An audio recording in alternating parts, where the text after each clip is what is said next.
Selamat sore buat kita semua. Pada sore ini boleh bersama-sama untuk merayakan Paskah, baik untuk pengurus PPA atau anak-anak yang ada di tempat ini atau yang sedang mengikuti online di rumah masing-masing. Nah, kita mengucap syukur kepada Tuhan di mana di tengah-tengah pandemi ini Tuhan masih izinkan untuk kita boleh merayakan Paskah dalam situasi yang mungkin sangat berbeda pada waktu-waktu dulu. Tetapi satu hal yang penting buat kita adalah Paskah itu memberikan satu pengharapan baru dalam kehidupan kita.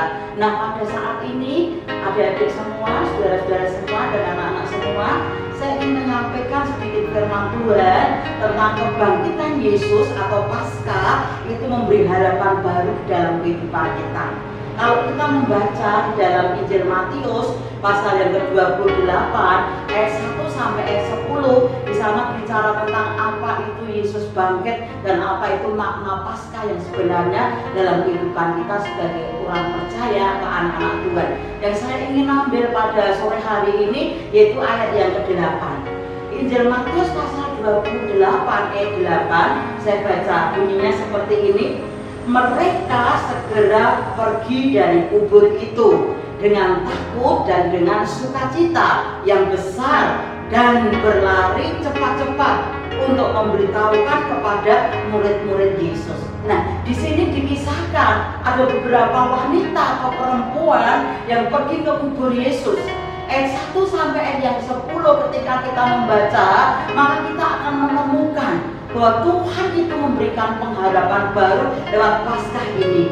Lalu ayat yang ke-8 tadi, ketika para wanita itu mendengar bahwa Yesus telah bangkit, itulah Paskah kebangkitan Yesus Kristus, maka memberikan kepada mereka sukacita yang luar biasa, gembira sekali. Lalu para wanita itu pergi, kata ayat firman Tuhan tadi, berlari-lari. Artinya ada semangat, ada antusias, ada satu kerinduan yang membakar hatinya, yang membakar jiwanya untuk secepatnya memberitahukan kepada murid-murid yang lain. Nah, pagi hari ini kita akan lihat bukti-buktinya bahwa Paskah itu memberikan pengharapan yang baru bagi kita, khususnya anak-anak PPA yang saat ini kita sedang hidup di tengah-tengah pandemi. Tetapi percayalah bahwa Tuhan tidak pernah meninggalkan kita.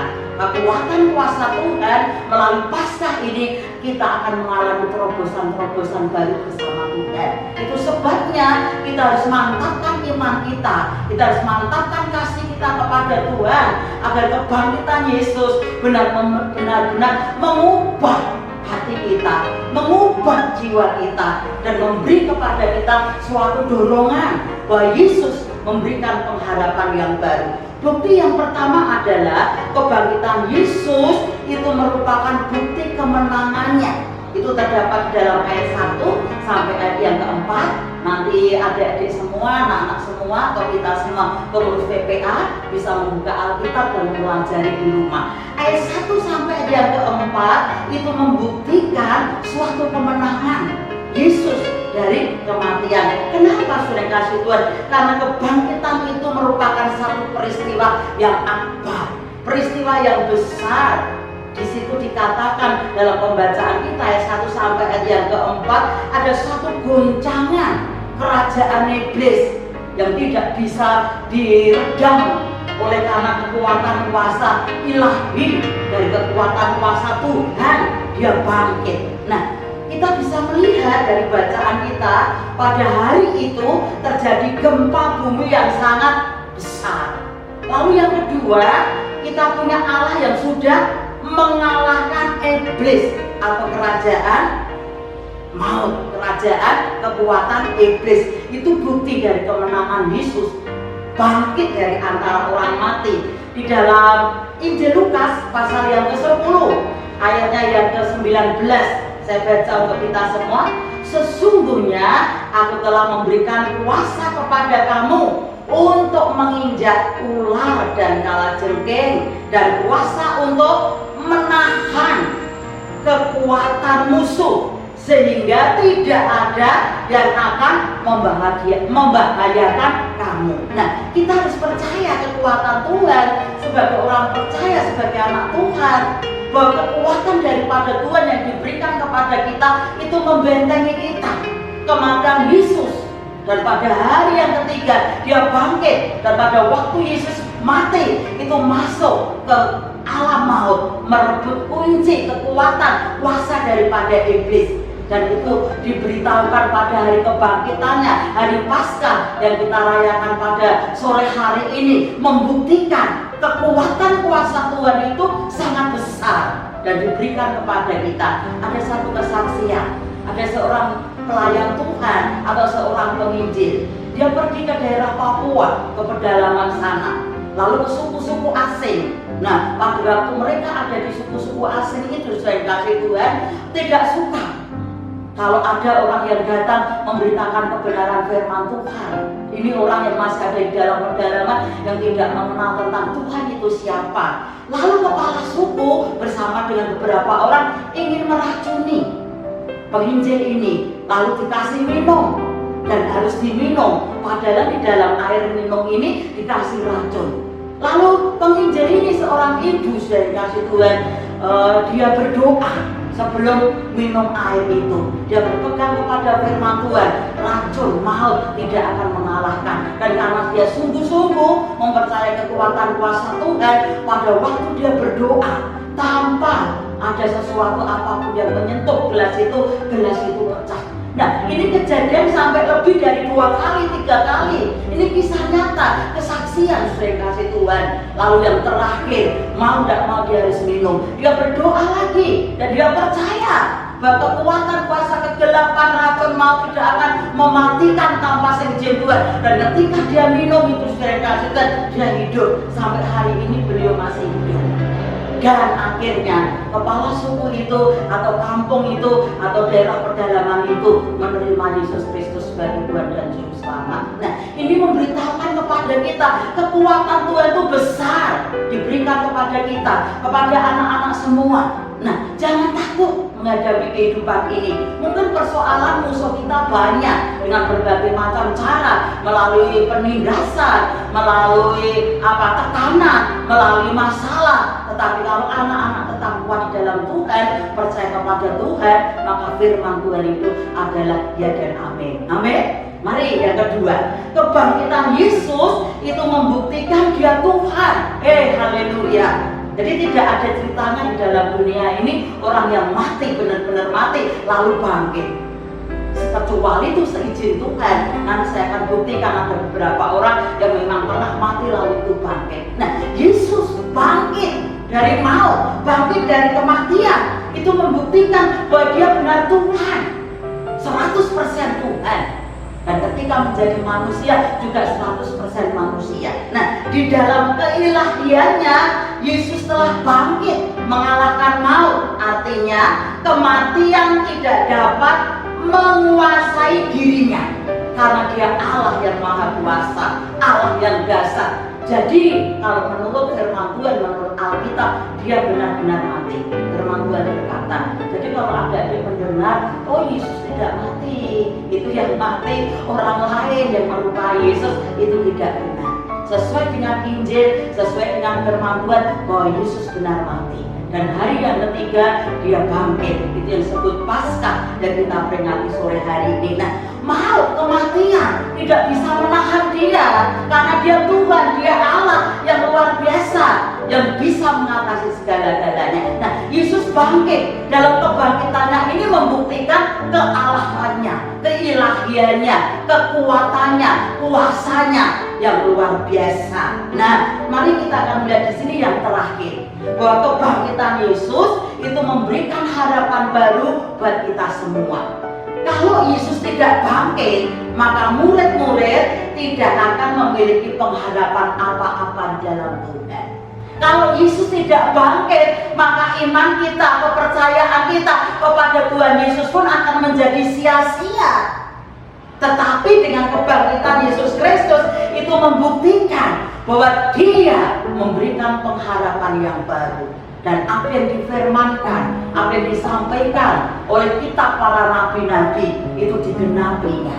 Dan Bapak Ibu sudah dikasih Tuhan, pengurus PPA dan kita anak-anak PPA, mari kita tetap kuat di dalam Tuhan, bahwa Yesus yang bangkit itu memberikan kepada kita pengharapan yang baru. Yang pertama, memberi harapan atau semangat baru, yaitu bicara tentang hidup yang dipulihkan.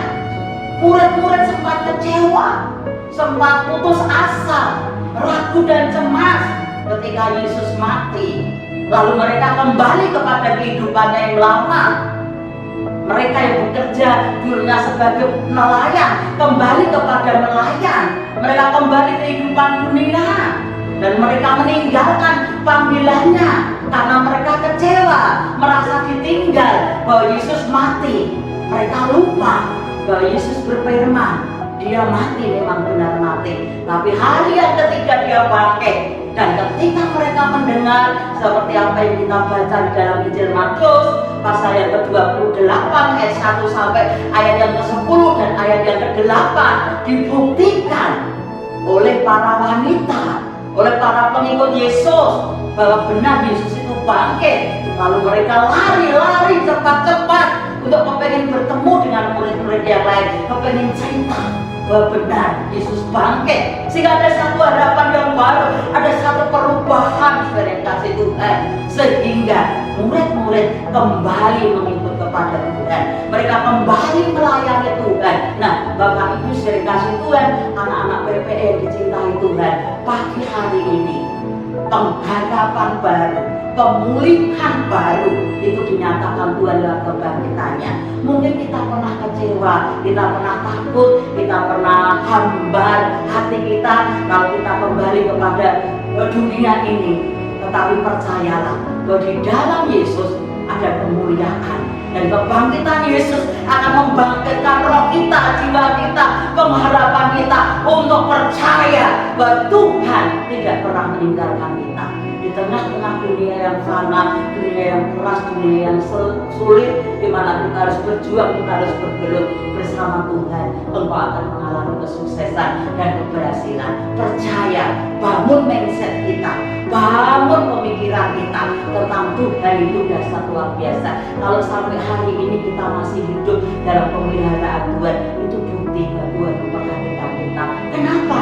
Oh, ada banyak, puluhan, ratusan, ribuan, bahkan jutaan orang pun yang sudah mendahului kita, dan kita masih ada. Itu pemeliharaan Tuhan. Dan percayalah bahwa di masa pandemi ini Tuhan menyertai kita, kita menjaga kekuatan, menjaga kesehatan, dan di balik semua persoalan yang kita hadapi ini, tangan Tuhan akan menolong kita. Yang terakhir, bahwa Yesus itu telah bangkit, memberikan pengharapan yang baru. Bukti yang terakhir adalah memberi kepada kita keberanian untuk menghadapi hidup ini, keberanian untuk bercerita, bersaksi kepada teman-teman kita, teman-teman sekolah kita, teman-teman bermain, teman-teman di gereja. Kita belajar bercerita, kita belajar bersaksi tentang anugerah Tuhan yang luar biasa, keselamatan, pemeliharaan Tuhan yang Tuhan berikan kepada kita. Lalu kita bisa menceritakan kepada teman-teman yang lain agar anugerah Tuhan diterima teman-teman kita yang lain. Artinya apa? Kita diselamatkan untuk menyelamatkan yang lain. Keluarga kita, orang tua kita yang belum percaya kepada Tuhan, kita bawa di dalam doa, lalu kita bercerita tentang pemeliharaan Tuhan. Itu yang disebut bersaksi, menceritakan kasih Tuhan yang begitu luar biasa, seperti para wanita di dalam ayat yang ke-8 tadi. Sebagai ayat terakhir di dalam Injil Matius pasal yang ke-28 ayat 20, saya baca untuk kita semua. Dan ajarlah mereka melakukan segala sesuatu yang telah kuperintahkan kepadamu, dan ketahuilah aku menyertai kamu senantiasa sampai kepada akhir zaman. Wah, ini luar biasa. Tuhan menyertai kita sampai akhir zaman. Jadi sepanjang masa, sepanjang kehidupan kita disertai oleh Tuhan. Jadi kalau Tuhan menyertai kita dalam kondisi keadaan apapun, pemeliharaan Tuhan, penyertaan Tuhan ada. Dia hadir di tengah-tengah pergumulan, Dia hadir di tengah-tengah kesulitan, Dia hadir di tengah-tengah penderitaan, dan Dia hadir di tengah-tengah pandemi ini untuk memberikan kepada anak-anakku kekuatan di dalam Tuhan. Nah, kesimpulan firman Tuhan pada sore hari ini dalam perayaan Paskah kita bersama adalah, mari kita mau merayakan Paskah ini, kebangkitan Yesus Kristus, dengan kita tetap percaya bahwa Yesus itu Maha Kuasa, dan kita percaya di dalam Tuhan ada harapan baru, di dalam Tuhan ada kepastian keselamatan, dan di dalam Tuhan kita mau menjadi berkat untuk teman-teman kita yang lain. Kalau ini yang kita lakukan, saya yakin, saya percaya Tuhan melindungi, menyertai kita, memberikan kekuatan, memberi kesehatan, tetap semangat, dan kobarkan api gairah kita di dalam Tuhan, rela mau memberitakan Injil kepada orang lain, bersaksi, bercerita kepada teman-teman kita tentang kebaikan Tuhan, dan percaya sampai pandemi ini berakhir, maka Tuhan akan menolong menyertai kita. Amin. Dan berkati kita semua. Selamat Paskah. Tuhan ditinggikan, Tuhan dimuliakan dalam kehidupan kita. Tuhan